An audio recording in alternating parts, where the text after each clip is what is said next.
Hello बच्चों, let's read the question. The question says what is the position of bulb in torches, search lights and headlights of vehicle. Option A between the pole and the focus of the reflector. Option B at the centre of curvature of the reflector.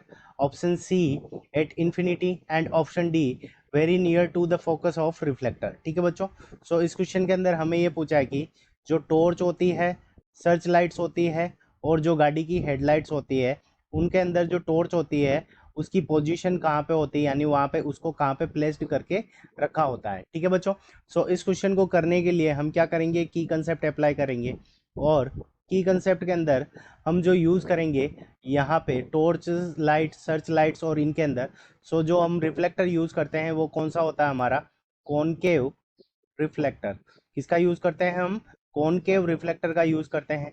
अब concave reflector क्या करता है, एक तरह से concave mirror की तरह काम में करता है. ठीक है, अब कॉनकेव मिरर के अंदर क्या होता है कि when when object when object when object is placed when object is placed at F, यानी अगर हमारा ऑब्जेक्ट जो है वो एफ के ऊपर पड़ा है, यानी फोकस के ऊपर पड़ा है, image will image image will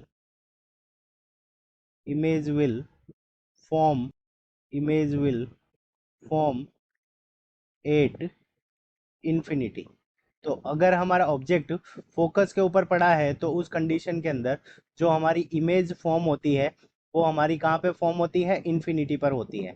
अब इमेज इन्फिनिटी पर फॉर्म होती है, सो इससे हमें क्या फ़ायदा होगा, अब इससे हमें ये फ़ायदा होगा, इसको हम एक with the help of diagram देख लेते हैं. सो सपोज करो ये हमारा क्या है, कॉनकेव रिफ्लेक्टर है. अब यहाँ पे ये इसका क्या हो गया, प्रिंसिपल एक्सिस हो गई.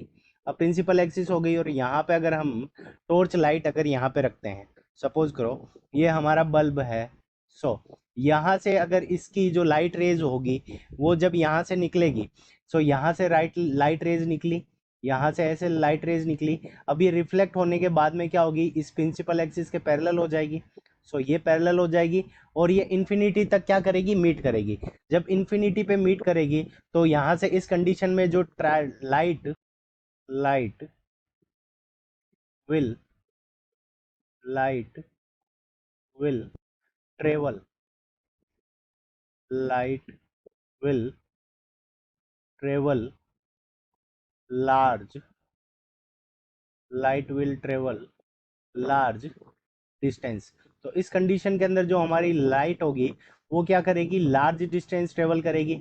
और लार्ज डिस्टेंस जब ट्रेवल करेगी तो उस कंडीशन के अंदर हमें क्या होगा कि दूर तक हम देख पाएंगे. सो इसी कारण क्या करते हैं, नियर टू फोकस या फिर फोकस के ऊपर रखते हैं. सो ऑप्शन डी हमारा करेक्ट हो जाएगा. इसके अंदर गिवन है very near to the focus of the reflector, तो फोकस एफ के ऊपर रखी हुई रहती है लाइट. अब देखते हैं बाकी सारे ऑप्शंस क्यों इनकरेक्ट है. अब देखो, अगर हम पोल और फोकस के बीच में रखेंगे तो यहाँ पे इसकी जो इमेज बनेगी वो क्या बनेगी कि हमारी लार्ज इमेज बनेगी और लाइट क्या होगी, दूर तक ट्रेवल नहीं कर पाएगी. सो इस कंडीशन के अंदर ये इनकरेक्ट हो जाएगा. अगर हम सेंटर ऑफ कर्वेचर के ऊपर रखेंगे तो हमारी लाइट का जो इमेज बनेगी वो क्या बनेगी, सेंटर ऑफ कर्वेचर पर बन जाएगी और लाइट दूर तक ट्रेवल नहीं कर पाएगी, इसलिए ये इनकरेक्ट है. अब इन्फिनिटी के ऊपर अगर हम रखें तो उस कंडीशन के अंदर जो हमारा जो फोकस हो जाएगा वो एफ पॉइंट के ऊपर लाइट आके सारी की सारी इकट्ठी हो जाएगी, तो उस कंडीशन के अंदर ये भी क्या हो जाएगा, इनकरेक्ट हो जाएगा. सो option D is the correct answer of this question. I hope you understood it well. Best of luck. Thank you.